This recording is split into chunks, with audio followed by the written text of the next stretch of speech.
Hello guys, my name is Guinea and I am a registered nurse in Australia. Before you start OSCE or NCLEX, I want you to stop for a second and listen carefully because most nurses get delayed or even fail not because they are not capable but because they miss small important things in the beginning. So in this video, I am going to give you a complete checklist that will save your time, money and stress. This is for anyone who is planning to start OSCE or NCLEX, especially if you are confused and don't know where to begin. So let's start for the very first step. First, the most important thing is eligibility. Before you start studying or paying money, make sure you are eligible for the exam and registration. Check your nursing qualification, check if you have valid registration in your home country, and confirm your eligibility with the nursing board. Now, many nurses think English is required before NCLEX or OSCE, but that is not always the case. English test is usually required after NCLEX or OSCE when you apply for registration. So don't stress too much about English at the beginning if your country allows you to start the exam without it. However, you still need to plan for it because registration will require it later. So I recommend understanding the rules clearly and preparing your English at the right time. Now this is the area where most delays happen. You need to collect all your documents carefully. Start with your passport and make sure it is valid for at least 1 year.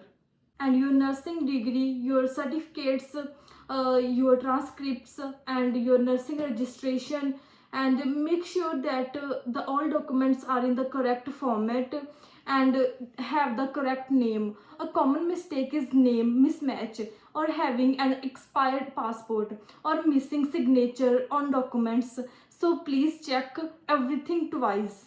Now let's talk about the English test. Whether you choose IELTS or OET or PTE, make sure you know the required score and the validity. English test scores are not forever. If your score expires, you will need to redo the test.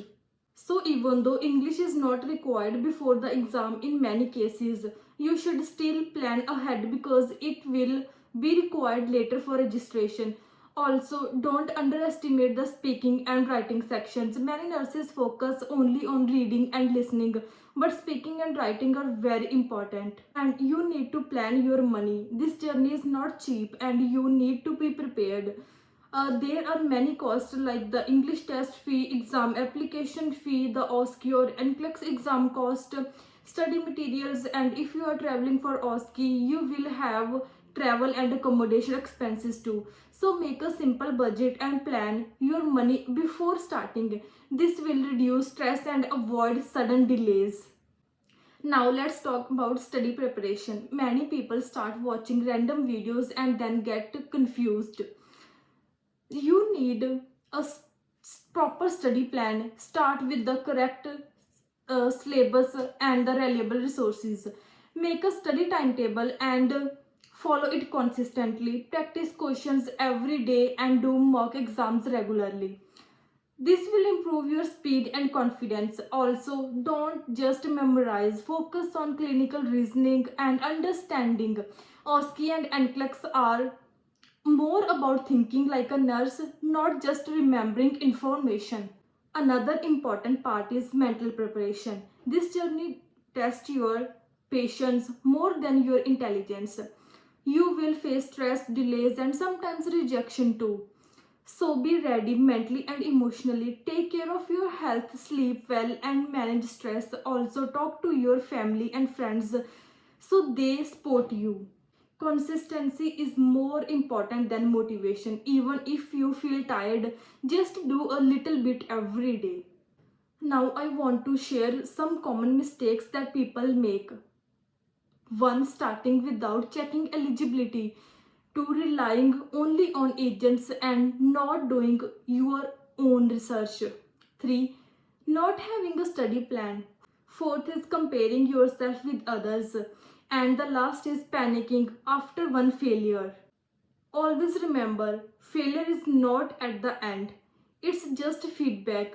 If you follow the checklist step by step, you will be much more successful, and you will save time. So that's it. If you follow this checklist, you will be ready to start OSCE or NCLEX with confidence. If you want, I can make a printable checklist or part 2 video where I explain each step in detail. Just comment checklist below and I will make it for you.